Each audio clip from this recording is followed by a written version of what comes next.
So we did principal component analysis, PCA, and PCA is commonly used for dimensionality reduction. It reduces the number of variables of a data set while reserving as much data variation as possible. The first principal component is the dimension, which captures the most variance of the projected data. And the second principal component is the second dimension, which captures the second most data variant, and so on.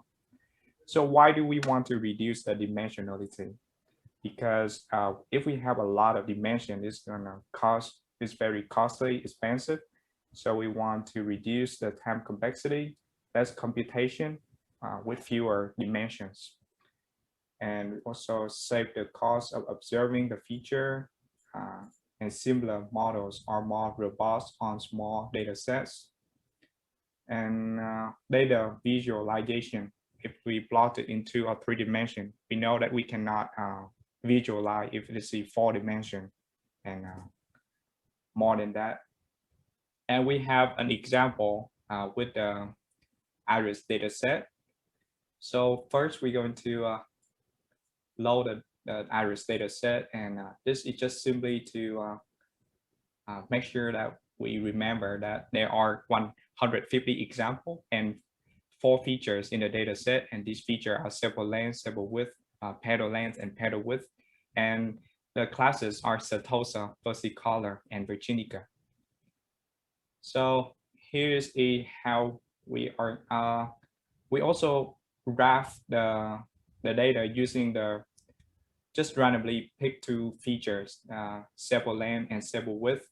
And we can see that by using these 2 features randomly is not a very good way to represent the data. As we can see, the blue and yellow, these 2 classes are mixed together. So we want to use the PCA to really pick the 2 features that capture the most variance of the data.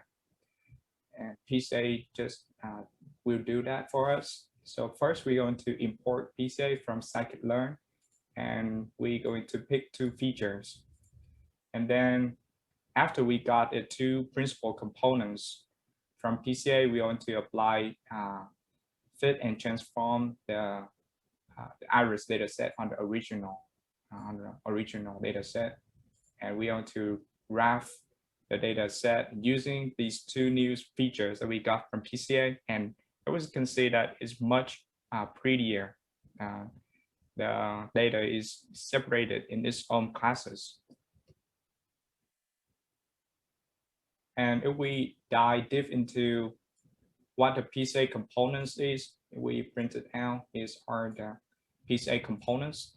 So how it works is, this is the first PCA component. So if we multiply, these are just like the weights.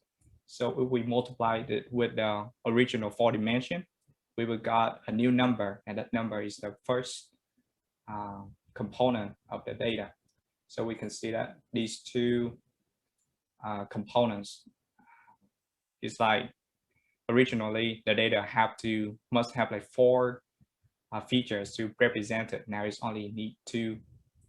And the good thing about PCA is that only 2 components, only 2 dimensions, we can capture about 97% variance of the data set. And we reduce from 4 dimension to only 2 dimensions. So that's really good.